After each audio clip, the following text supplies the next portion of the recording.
नमस्कार दोस्तों, OCN network में आपका स्वागत है। मैं हूं ओमकार चौधरी। जी हाँ, एक और बड़ा झटका लग गया है इंडी अलायंस को। बिहार में बहुत कोशिशें की कि जो वोटर लिस्ट का रिवीजन हो रहा है उसको रुकवा दिया जाए, और ये क्यों रुकवाना चाहते थे इस पर भी चर्चा करेंगे। ऐसा क्या भय था? वैसे अगर गंभीरता से देखें तो महाराष्ट्र को लेकर के जिस तरह का वितंडा राहुल गांधी ने किया और ये कहा कि वहां मतदाता सूचियों में बहुत बड़े पैमाने पर फर्जीवाड़ा किया भारतीय जनता पार्टी ने, और लोकसभा और विधानसभा चुनाव के बीच में 8-8, 10-10% वोटर बढ़वा करके चुनाव जीत लिया। मतलब मैच फिक्सिंग का नाम दिया था। 13 भाषाओं के 16 अखबारों में राहुल गांधी ने चिट्ठी लिखी थी। उसके बाद चुनाव आयोग ने उनको चिट्ठी लिखी बाकायदा और कहा कि आप जरा तशरीफ लाइए, आपसे बात करनी है। आप किन तथ्यों पर चुनाव आयोग को बदनाम कर रहे हैं, महाराष्ट्र के चुनाव नतीजे पर सवाल खड़ा कर रहे हैं, जरा आइए, बैठिए और वो जानकारियां साझा करिए। राहुल गांधी गए नहीं, और इसके बावजूद लगातार महाराष्ट्र पर दुष्प्रचार कर रहे हैं। तो चुनाव आयोग ने कहा कि ठीक है, आप अगर महाराष्ट्र की मतदाता सूची में गड़बड़ी की बात कर रहे हैं तो अब हम बिहार में जरा मतदाता सूचियों का वेरिफिकेशन करा लेते हैं, देख लेते हैं कि यहां कितनी गड़बड़ियां हैं। और बस 4-5 जिले हैं सीमांचल के जहां पर हद से ज्यादा अप्रत्याशित रूप से आधार कार्ड जनसंख्या की तुलना में 120-126% बढ़े हुए दिखाई दे रहे थे। तो चुनाव आयोग ने कहा कि अब तो पैमाइश करना बहुत जरूरी हो गया है। तो सुप्रीम कोर्ट पहुंच गए। किनके जरिए? एडीआर के जरिए। कुछ और लोगों की याचिकाएं लगवाई गई, और कौन कौन से दिग्गज वकील खड़े हुए थे वहां पर। लेकिन सुप्रीम कोर्ट ने कह दिया कि ये जो रिवीजन चल रहा है ये तो नहीं रुकेगा। यानी बिहार पर चुनाव से पहले इंडी अलायंस को सुप्रीम झटका लगा है।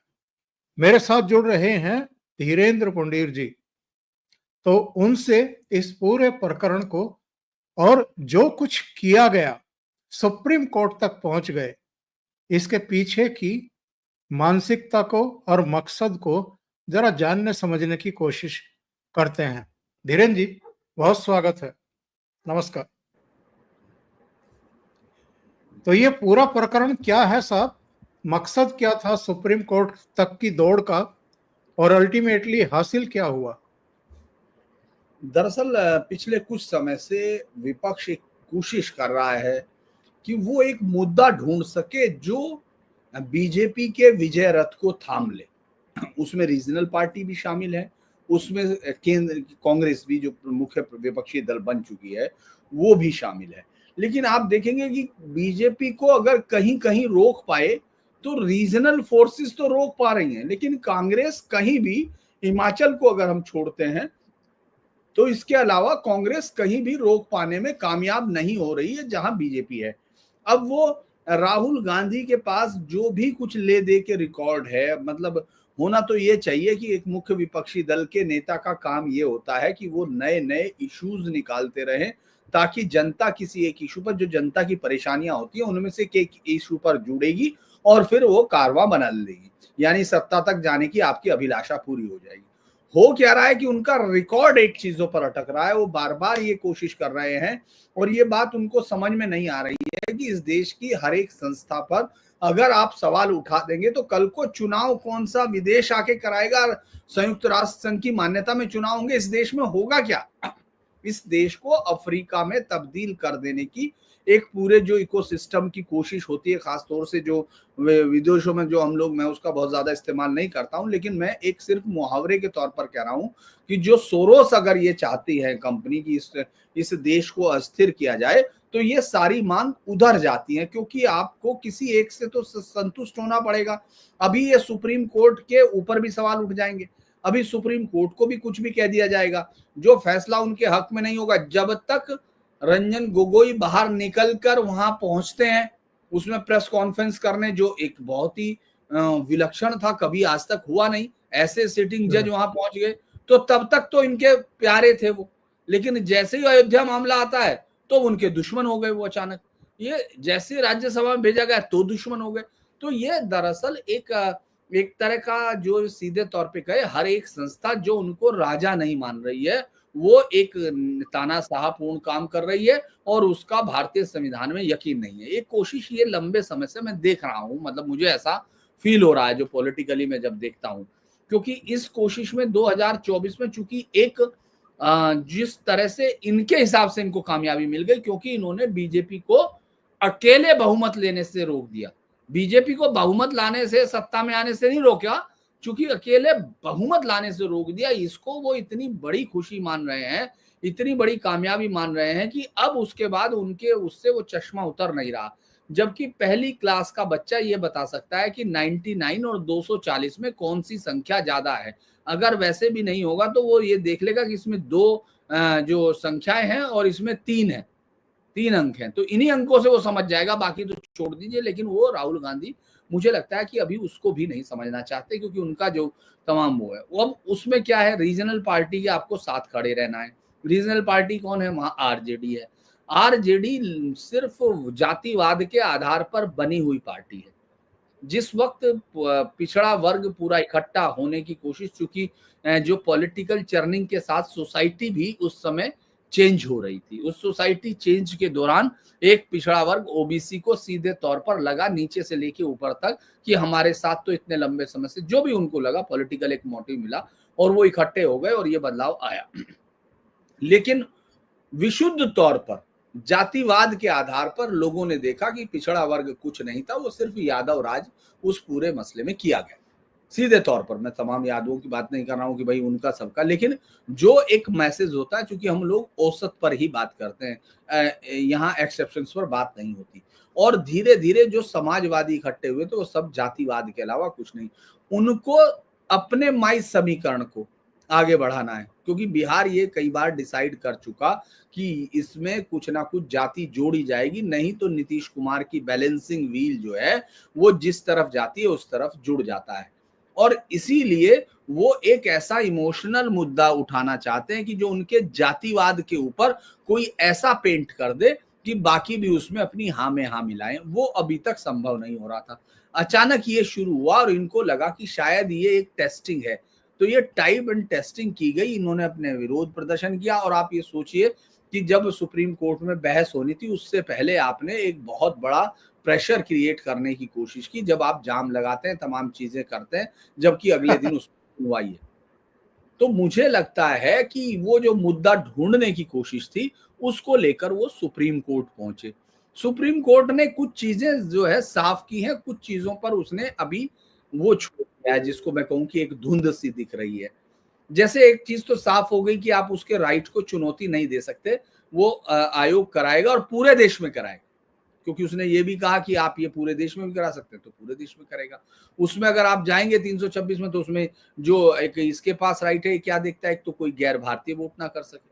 भाई भारतीय आपका होना जरूरी है, और आपका एक वैलिड आधार, मतलब एक वो संख्या होनी चाहिए जो भारतीय होने के लिए।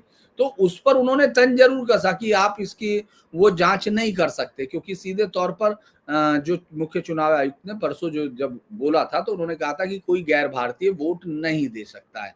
तो मुझे लगता है कि ये बात उनको लग रहा है कि साहब कोई एक नागरिकता चेक कर रहे हैं। और जज ने तो, मतलब जस्टिस तो ये भी कह रहे थे कि इन 11 में से हमारे पास भी कोई नहीं होगा। मैं समझ नहीं पा रहा हूँ, क्योंकि मैंने तो ये गांव के चुनाव को भी देखा है, जब आप अपनी जाति का प्रमाण पत्र लगाते हैं, अगर आप प्रधानी लड़ेंगे या कोई भी योजना का लाभ लेंगे या आप बैंक का फॉर्म भी भरेंगे, तो उसमें लिखा रहता है जाति का या उसका, और उसका आपको प्रमाण पत्र मिलता है। जन्म नहीं तो कोई ना कोई आपका कोई ना कोई ऐसा कागज जरूर होता है, स्कूल का होगा। अब तो तमाम बच्चे, ऐसा तो है नहीं कि आप स्कूल नहीं जाते, कितने बच्चे होंगे। तो उन सब चीजों को कहा कि हमारे पास भी नहीं, और एक निर्देश और दे दिया। उन्होंने कहा कि आधार और या इसको जो है शामिल करें, सुझाव है, उसको अभी माना नहीं था उसने जब राशन कार्ड का भी कहा उन्होंने। कार्ड का। इस देश में हर साल हजारों राशन कार्ड छाटे जाते हैं जो फर्जी होते हैं।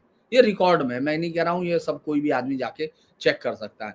इस देश में रायबरेली में और अलग अलग जिले में एक एक आईडी का दुरुपयोग करके हजारों की संख्या में फर्जी आधार कार्ड बने हैं। इस देश में एक कथावाचक जब दूसरे गांव में जाता है तो वो एक जगह पे यादव है वो जो उस जाति का है, फिर दूसरे गांव में जाते हुए वो अग्निहोत्री पंडित हो जाता है, वो भी आधार कार्ड से। तो ये तमाम चीजों के बाद मुझे लगता है कि अभी तो उसने माना नहीं है, लेकिन कोर्ट ने ये सजेशन दिए हैं। तो इसको चूंकि कपिल सिब्बल जो है इस पूरे केस को लेके गए, और ये मुझे लगता है बहुत बड़ी कामयाबी है आज कपिल सिब्बल की, कि वो दो चीजों में उसने कोशिश की। उसने कहा कि भाई बूथ लेवल पे जो केवल जो ऑफिसर है बीएलओ, उसको ये अधिकार दे दिया कि वो तय करे भारत का नागरिक है या नहीं। केंद्र सरकार तय करेगी कोई भारत सरकार का नागरिक है या नहीं, लेकिन चुनाव आयोग नहीं कर सकता। अब इसमें मुझे एम्बिग्यूटी थोड़ा सा ये लगी कि चुनाव आयोग फिर अगर कोई आदमी एक नकली उसको वो दे देता है आधार कार्ड, तो क्या चुनाव आयोग को वो मानना है या नहीं मानना है? क्योंकि नकली आधार कार्ड भी चुनाव आयोग कैसे बताएगा? इस परिभाषा में तो नहीं आएगा, क्योंकि ये तो गृह मंत्रालय का काम है। तो इसीलिए बहुत सारी चीजें ऐसा लगता है, अब चुनाव आयोग का चूंकि जवाब है, लेकिन इसमें दो सबसे बड़ी चीज ये है कि एक तो ये कंटिन्यू होगा, एक पूरे देश में होने के लिए भी इसका उसने कह दिया हाँ होगा, और दूसरा ये है कि चुनाव आयोग को कुछ जवाब देने, और वो जो है जिसमें कि वो निर्देश जो उन्होंने कहा है कि इनको शामिल करे, उस पर वो क्या कहता है वो अभी देखना होगा। जी धीरेन जी, मनोज झा की याचिका समझ में आती है, बिहार का संदर्भ है, बिहार को लेकर के है। 11 लोगों ने कुल मिलाकर के याचिकाएं दाखिल की थी, लेकिन ये जो टीएमसी की सांसद है महुआ मोइत्रा, इसकी याचिका का क्या मतलब है? दरअसल सबसे ज्यादा मतलब इसी की याचिका का है। मतलब अगर कोई याचिका यहाँ होनी थी तो महुआ मोइत्रा की होनी थी, क्योंकि उनको मालूम है कि बिहार में तो सिर्फ 4 जिलों में है, अररिया, कटिहार, पूर्णिया और वो तमाम, उसमें से कुछ माइग्रेट कर गए होंगे, कुछ ऐसी जैसे ट्रिकल डाउन थ्योरी है, तो ये फिसल फिसल के कहीं कहीं गिर गए होंगे। लेकिन बंगाल की तो पूरी बेल्ट है, और अगला निशाना बंगाल है, वो तो कह चुके हैं भाई। उन्होंने सीधे तौर पर कहा है, चुनाव आयोग ने पूरा प्लान दिया हुआ है। उन्होंने कहा कि इसके तुरंत बाद हम जो अगले 5 राज्य जिनमें चुनाव होना है 26 में, उन सब का करेंगे। और यहां तो फिर भी आपको कुछ चीजें मिल जाएंगी, वहां तो वो सीधे तौर पर पकड़े जाएंगे, क्योंकि मालदा, मुर्शिदाबाद लाइन से लेते चले जाइए ना आप, कूच बिहार, क्योंकि वहां तो अब वो आबादी का जो डेमोग्राफी का डिस्प्लेसमेंट है, जो डेमोग्राफी को चेंज करने का जो एक महती प्रोजेक्ट है, वो वहां सफल दिखा। तो इसीलिए टीएमसी का नाम उसमें शामिल होना बहुत जरूरी था, नहीं तो बड़ी दिक्कतें पेश आ जाती, क्योंकि ये क्या हो गया, वो तो बिना, और उससे ये मैसेज उसको, मैं तो कई बार ये सोचता हूं कि कहीं इन पर कितना बड़ा दबाव होता होगा, क्योंकि इनको हर बात में ये साबित करना पड़ता है विपक्षी पार्टियों को, जिन्होंने अपने आप को मुस्लिम वोटरों के नाम से विपक्षी मान लिया। उनकी मजबूरी ये है कि उनको बार बार करके दिखाना है कि देखो साहब हम आपके पीछे है। मतलब कोई भी गलत काम अगर वो है उसमें वो जाके अगर शामिल नहीं हो रहे हैं, तो उनके ऊपर ये स्ट्रेस है कि कहीं भाग के वामपंथियों पे ना चला जाए, कहीं इस मौके का फायदा कांग्रेस ना उठा ले। यानी वो एक ऐसा वोटर है जिसके सामने नाचना है इनको बार बार। समस्या वो नहीं है। देखिए, मैं एक पॉलिटिकल एनालिस्ट और इतने सालों से जर्नलिज्म करने के बाद गंभीरता वहां है, लेकिन कई बार लगता है कि ये पूरा मजाक है। ये जिस तरह से हो रहा है वहां, क्योंकि इस देश को सराय में तब्दील कर दिया गया, और ये फैसला एक और सराय का तब्दील होना है कि भाई आप कोई चीज मतलब जब उसका राइट है ये भी मान रहे हो। दरअसल एन कोटेश्वर सिंह ने अभी जो जस्टिस हैं सुप्रीम कोर्ट के, 4-5 दिन पहले एक प्रोग्राम में थे, तो उन्होंने एक बड़ा इंटरेस्टिंग सा बयान दिया जो मेरी नजर से गुजरा, जिसमें उन्होंने कहा कि जब और संस्थाएं नहीं करेंगी, क्योंकि आउटरीच के सवाल का जवाब देने की कोशिश कर रहे थे, तो फिर न्यायपालिका जाएगी।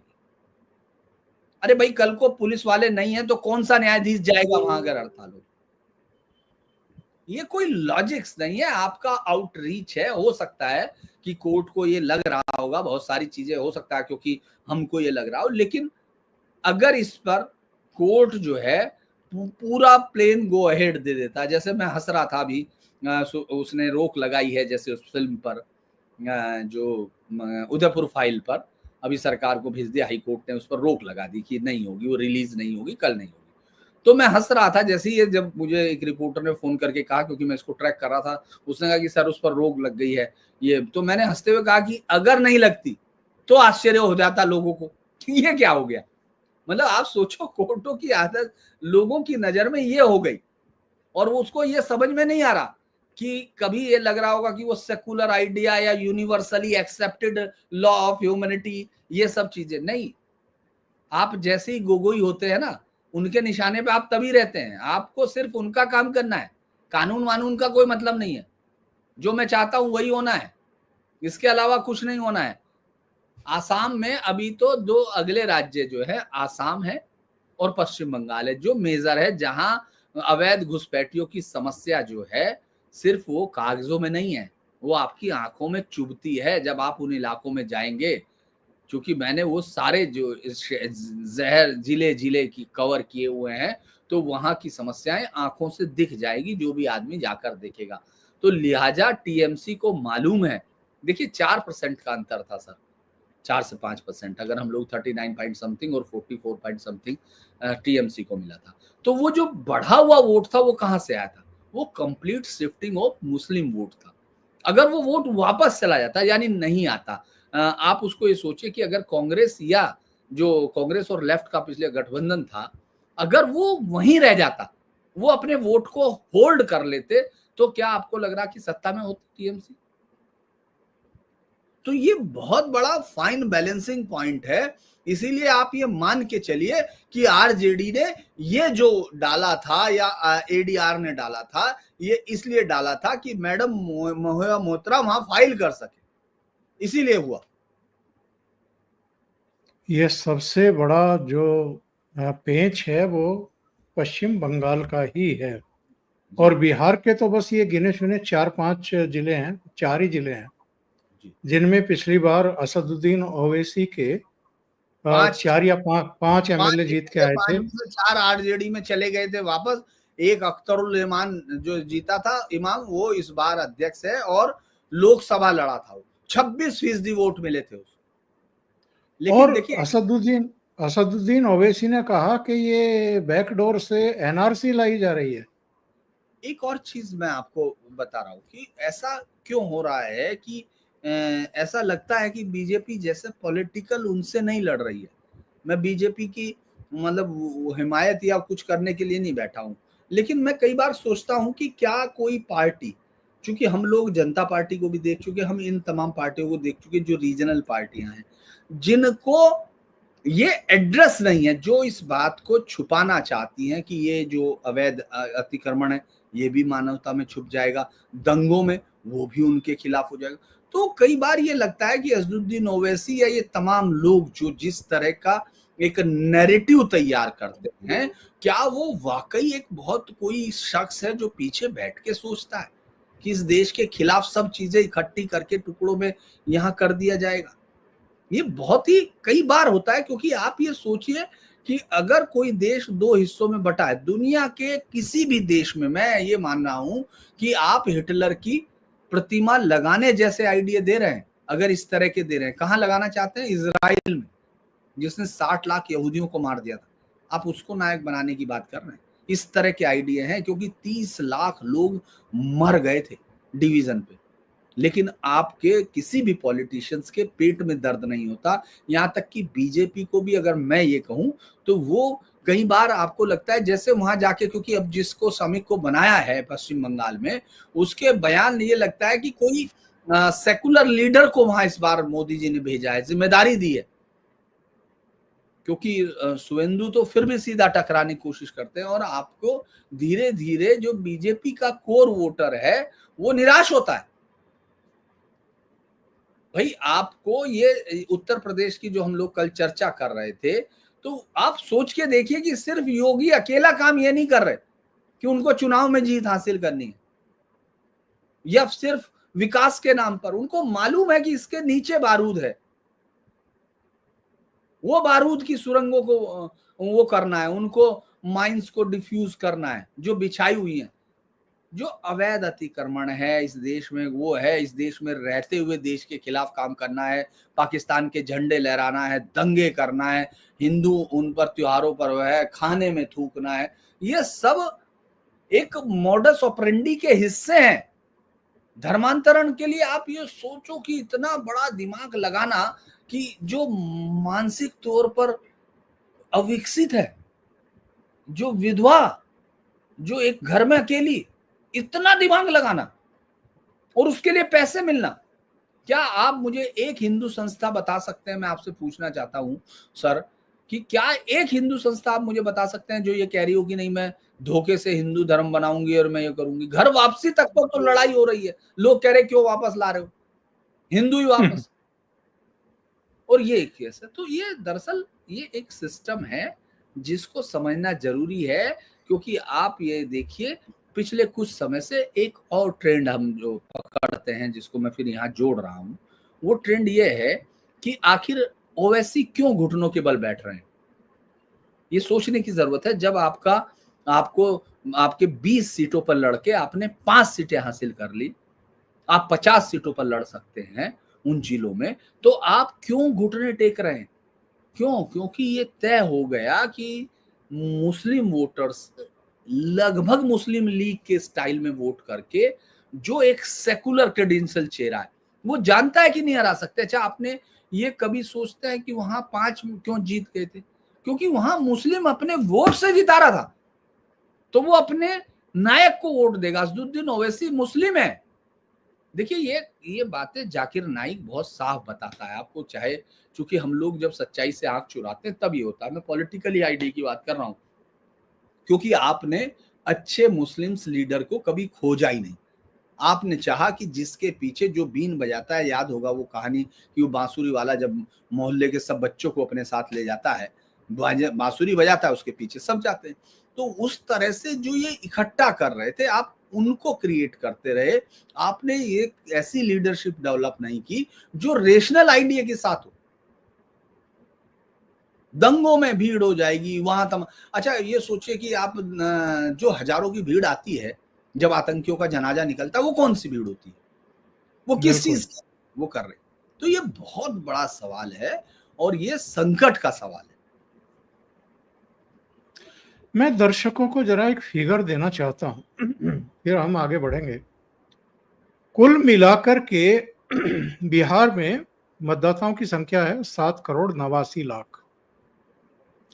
7,89,00,000 में से 4,96,00,000, करीब करीब 5 करोड़ समझ लीजिए, उनकी तो जांच पड़ताल हो ही नहीं रही। जांच पड़ताल किनकी हो रही है? 2,93,00,000 मतदाताओं की होनी है जिनका जन्म 2003 के बाद में हुआ है। यानी 2,93,00,000 मतदाताओं की ही जांच पड़ताल हो रही है। और इसके लिए कितने लोग लगे हुए हैं? राजनीतिक दलों के करीब 1.5 लाख बूथ लेवल के एजेंट, इस काम में करीब 2,25,590 कर्मचारी और स्वयंसेवक, और इनमें भी 2,25,590 में भी 81,753 प्रशासनिक कर्मचारी हैं और 1,43,837 स्वयंसेवक हैं और 98,498 मतदान केंद्रों पर बीएलओ खुद बैठ करके वेरिफिकेशन करा रहे हैं।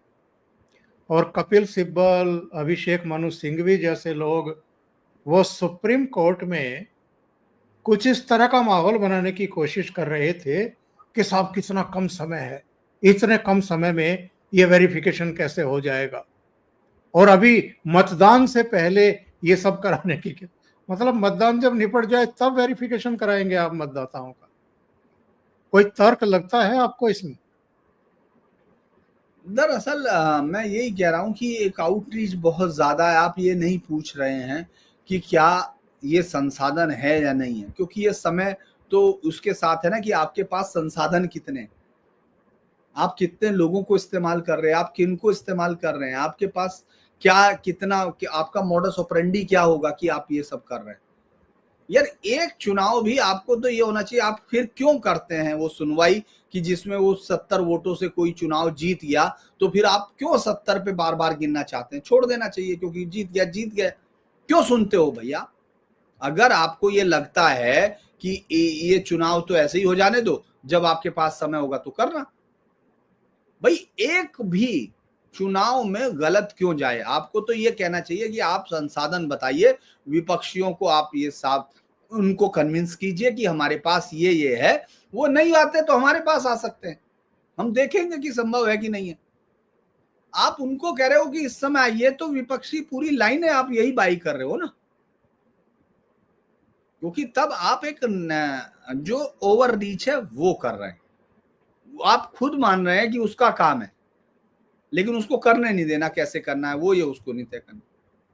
भाई वो within the framework of constitution ही करेगा ना। रही बात संख्या की, तो आप कह सकते हैं कितने, जब वो ये कह रहा है कल तक 47, परसों तक 47% हो गए थे, कल 56-57% फॉर्म भरे जा चुके हैं, वापस हो चुके हैं। 2003 की गणना में जो शामिल थे 4 करोड़ 94 लाख, उनका कुछ होना नहीं है। तो बिल्कुल। तब आपको सिर्फ ये सब करना है, तो कहीं ना कहीं तो कल को फिर दूसरे सारे मसलों पर भी आएंगे। अब आप सेंसर बोर्ड भी वही आएगा, सारी चीजें वही आएंगी। अभी तो ये शुरुआत हुई। मैंने तो एक दिन अपने दर्शकों को वीडियो में बनाया था, मैंने कहा था कि अब 3 फेज होने लगे।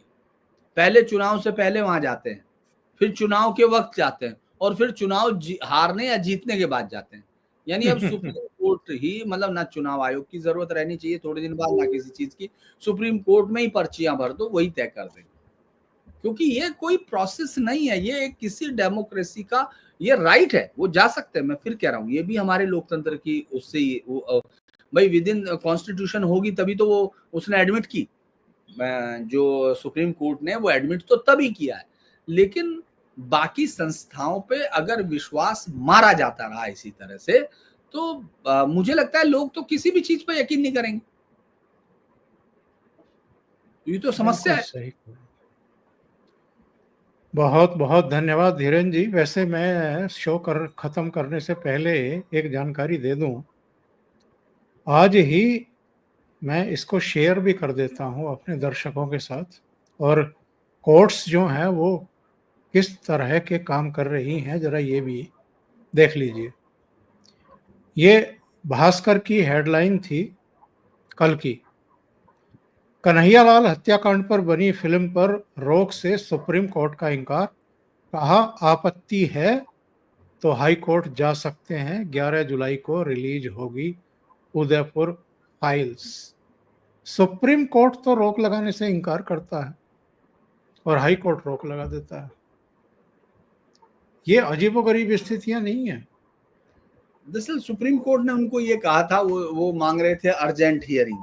वो अर्जेंट हियरिंग मांग रहे थे, तो उन्होंने कहा था कि अर्जेंट हियरिंग नहीं दे रहे हैं, 14 जुलाई को होंगे। तो उन्होंने कहा इस दौरान कि आप ये कह रहे हैं कि पिक्चर रिलीज या हो जाए, तो उन्होंने कहा कि हो जाने, लेकिन हाई कोर्ट जाने के लिए आप स्वतंत्र हैं। तो वो हाई कोर्ट गए थे। हाई कोर्ट ने कल उनको कहा था कि स्क्रीनिंग कीजिए आप लोग। उन्होंने स्क्रीनिंग के बाद वहां कहा, तो कोर्ट ने दोनों के भाषण लिख दिए। चूंकि कोर्ट को सबसे ज्यादा आपत्तिजनक ये लगा कि जो सीबीएफसी, मतलब जो सेंसर बोर्ड वो उसका था फिल्म का, उसने जो ट्रेलर जो है उसमें उन्होंने वो जो प्रतिबंधित थे, यानी जो कट लगाए गए थे, 55 से ज्यादा कट फिल्म में लगे थे, उनको शामिल करके, मतलब जो कट लगा दिए गए थे, बताया तो ये गया ऑफिशियली, और उसके बाद भी उनको शामिल करके उन्होंने ट्रेलर रिलीज किया था। उसके ऊपर मतलब वो, मुझे लगता है कि वो बहुत नेगेटिव उनके लिए गया होगा। और कपिल सिब्बल जिस तरह कह रहे थे कि नहीं साहब ये हो जाएगा और इससे समाज में, तो आप जब पीके बनाते हैं तब, जब आप हिंदू धर्म के उनका, तब कोर्ट को ये शायद याद नहीं आता कि ये सरकार को भेज दिया जाए। भाई सरकार फैसला करेगी तो इसका भी करेगी। आप ये सोचिए, कोर्ट ने इस सबको सरकार के वापस डाल दिया, तब वो आपके पास आए क्यों? सरकारी तो बोर्ड है ही ना, वो सीबीएफसी को सरकारी तो है। फिर और आप क्या? सच को दिखाने से इतनी परेशानी हो रही है, ये तो नहीं सब वो सच है ना। नहीं, सपोज कीजिए वो सच नहीं है, मैं दूसरी चीज कह रहा हूं कि वो सच नहीं है, तो बाकी फिल्में क्या सच पे आधारित होती हैं? बिल्कुल। ऐसी कौन सी फिल्म है जो सच पे आधारित होती है? आप बायोपिक बनाते हैं, सब बनाते हैं। दरअसल डर वो नहीं है, डर ये बहुत बड़ा इकोसिस्टम है। जमीयत जो पूरे देश में जो पकड़े जाते हैं मुस्लिम आतंकी गतिविधियों, उनकी पैरवी करती है। माफ कीजिए, जिनको ये लगता होगा जमीयत के लोग कभी कोर्ट में जाके मुझे ही पकड़ने लगे, तो मैं सीधे तौर पे कह रहा कि जिनको उसको लग रहा, जो भी लग रहा, आप कर रहे हो ना पैरवी, और आप इसमें भी पहुंच रहे हो। अरे भाई, पूरी दुनिया में ऐसा क्यों हो रहा है कि जो सारे ज्यादातर 90% इस समय जो यूएनओ की पूरी लिस्ट है आतंकी, उसमें इस्लामिक उसमें क्यों है? और वो जो पकड़े जाते हैं, जैसे इसमें ही दोनों पकड़े गए, वीडियो रिलीज किया उन्होंने। बिल्कुल। और अब तक वहां कोर्ट में दरअसल होता क्या है कि एक दबाव पड़ता है सर। अभी क्या हुआ है कि 166 गवाह हैं, सिर्फ 6 गवाहों की गवाही हुई है ट्रायल में। 2 महीने से उस कोर्ट में जज ही नहीं है, मतलब अभी वो जज बना है, 2 ढाई महीने। तो ये 2022 का कत्ल अब तक ऐसे चल रहा है। जिस आदमी को अब तक इंसाफ मिल जाना चाहिए था, उसका बेसिक ट्रायल खत्म नहीं हुआ है और उसकी जमानत हो गई, जिस आदमी ने इसकी रेकी कराई थी। और सबसे बड़ी आपत्तिजनक ये बात है कि वो रे आया है, वो इस पर फाइल कर रहा है जावेद। अरे भाई, वो तो एनआईए को बात करो यार, अभी तो चार्जशीटेड है वो, और सुप्रीम, और वो कह रहा है कि इसको बदनाम कर रहे। अरे किसको बदनाम कर रहे भाई? और जमीयत भी जो है वो याचिका लेकर के पहुंच जाती है। सब लोग। तो इसीलिए बड़ा इंटरेस्टिंग है सर, देखने की बात है। धीरेन्द्र जी, बहुत बहुत धन्यवाद आपका जुड़ने के लिए और महत्वपूर्ण मुद्दों पर चर्चा करने के लिए। दर्शकों से निवेदन है, उनका चैनल धीरेन्द्र पुंडीर ऑफिशियल जरूर देखें, और जिस फिल्म की हम चर्चा कर रहे थे उस पर भी उन्होंने एक वीडियो दिया है, वो भी आप देख सकते हैं। बहुत बहुत धन्यवाद धीरेन्द्र जी। नमस्कार।